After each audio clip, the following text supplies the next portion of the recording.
তো hello guys, welcome back to my channel. তোমাদের সবাইকে আমার চ্যানেলে তুলি হাউস ওয়াইফে স্বাগতম। তো বন্ধুরা, কেমন আছো? আশা করি তোমরা সকলেই খুব ভালো আছো।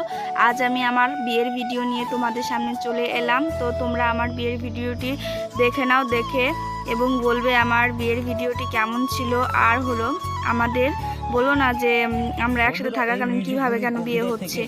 তো আমরা একসাথে আমাদের পালিয়ে বিয়ে হয়েছিল, যার কারণে আমাদের 1 বছর পর সামাজিকভাবে বিয়ে দিল। তো বন্ধুরা, তোমরা দেখো আমার বিয়ের ভিডিও সম্পূর্ণ। এখানে রান্নাবাড়া চলছে আর তোমাদের দাদা দেখো জামাই সেজে রেডি হয়ে গেছে। তো তাই তোমাদের দেখাচ্ছে। তো এই ভিডিওটি করার আমার খুব ইচ্ছে ছিল না, তোমার দাদাই নিজে নিজে দেখো ভিডিও করছে। তো দেখো আমাদের বিয়ের ভিডিওটা দেখে নাও চটপট করে।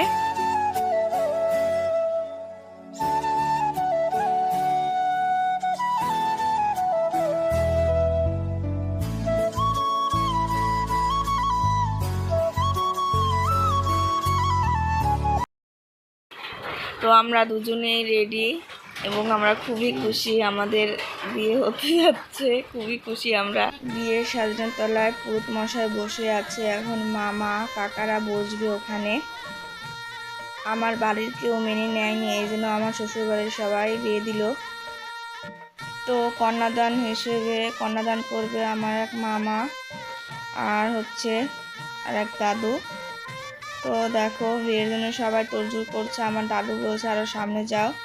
তো সবাই খুব ব্যস্ত আমাদের বিয়ে নিয়ে। তো এখন আমাদের 2 হাত একসাথে করবে, দেখো দেখতে থাকো। তো আমরা পালিয়ে গিয়েছিলাম, কোর্ট ম্যারেজ করেছিলাম, যার কারণে আমাদের সামাজিক বিয়ে হয়নি। আর তোমাদের দাদার খুব ইচ্ছে ছিল এই সামাজিকভাবে বিয়ে করার, যার জন্য আমার শাশুড়ি বাড়ি থেকে আসার পরই তোমাদের দাদা বলল যে আমরা সামাজিকভাবে বিয়ে করব, যার কারণে এই সামাজিকভাবে বিয়েটা দিল আর সামাজিক নিয়ম মেনে, যার কারণে আমাদেরও ভালো হলো। আর এটা ছিল 2022 সাল। আমরা 2021 সালে পালিয়ে গিয়েছিলাম আর 2022 সালে আমাদের সামাজিকভাবে বিয়ে দেওয়া হচ্ছে। আর আমরা দুজনেই খুব খুশি। আর এটা আমার খুব ইচ্ছে ছিল না, আর তোমাদের দাদার খুব ইচ্ছে ছিল আমাদের সামাজিকভাবে বিয়ে হওয়ার, তাই সামাজিকভাবে বিয়ে দিল। তো কিছু কারণে আমার বাবা মা মেনে নেয়নি, আমার পরিবার মেনে নেয়নি। পরের ভিডিওতে তোমাদের আমি বলবো কেন আমাদেরকে মেনে নেওয়া হয়নি। তো আমার শ্বশুরবাড়ির সবাই মেনে নিয়েছে।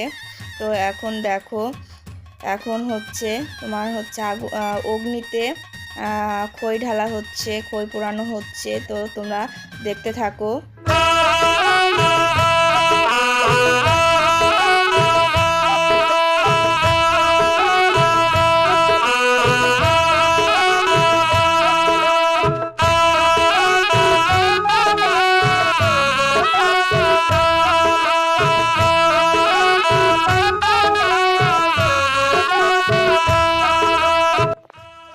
যদি সম্পূর্ণ সঠিক থাকতো, বাবা মা নিলে বিয়েটা হতো, খুব ভালো হতো। কিন্তু আমার তো সেটা সম্ভব নয়, বাবা মা মেনে নেয়নি।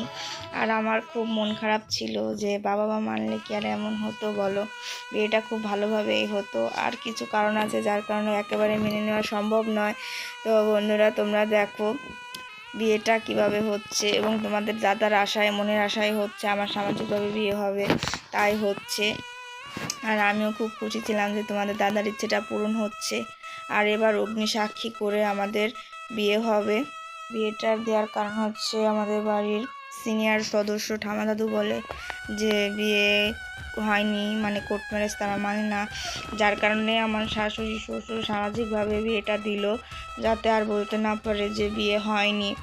তো বিয়েটা হয়ে গেল। তো দেখো তোমাদের দাদা কত খুশি দেখছো, আর আমার মনে মনে কত রাগ হচ্ছে কেন বিয়েটা হলো, যেটা ছিল ওটাই ঠিক ছিল। কিন্তু না, সমাজেও তো একটা আছে, তাই না বলো? সামাজিকভাবে বিয়ে হওয়ার কারণে খুবই ভালো হয়েছে। আর দেখো আমাদের এখন 7 পা ঘোরানো হচ্ছে। আমাদের বিয়ের মধ্যে নিয়ম এটা যে খই পোড়ানোর পরে তারপরে 7 পা ঘোরানো। তো দেখো, তো সবাই বলছে যেদিক না এদিক। তো আমাদের দিদা আমাদের ঘোরাচ্ছে। আর দেখো সামনে দিয়ে কি সুন্দর নাচছে, ছোট ভাইকে নিয়ে আমরা 7 পাক ঘুরছি। দেখো আর যেটাকে দেখছো হাতে করে আমি নিয়ে ঘুরছি ওটা হলো আমার দেওর, মানে ছোট ভাই আমার। তো দেখো, আর খুবই মানে আনন্দ হয়েছিল, সবাই মানে হাসছিল, দেখতেই পাচ্ছ অনেকে হাসছে, কথা বলছে যে তোমার আমার যে নাও তুমিও তোমার নাতির সাথে 7 পাক ঘুরে নাও, এর জন্য হাসছে দেখো। আর খুবই মজা হচ্ছিল, আর এই দিনটি খুবই খুবই মজা গেছে, তোমাদের আমি বলতে পারবো না। মনে রাগও হয়েছিল, এত সাজগোজ এত কিছু, আর আমার ভালো লাগছে না, খুবই ভালো হয়েছিল।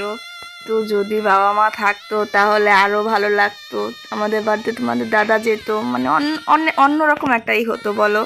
আর যাই হোক, ওটা কোনোভাবেই পসিবল না। আর দেখো শেষমেশ বিয়েটা হয়েই গেল আমাদের।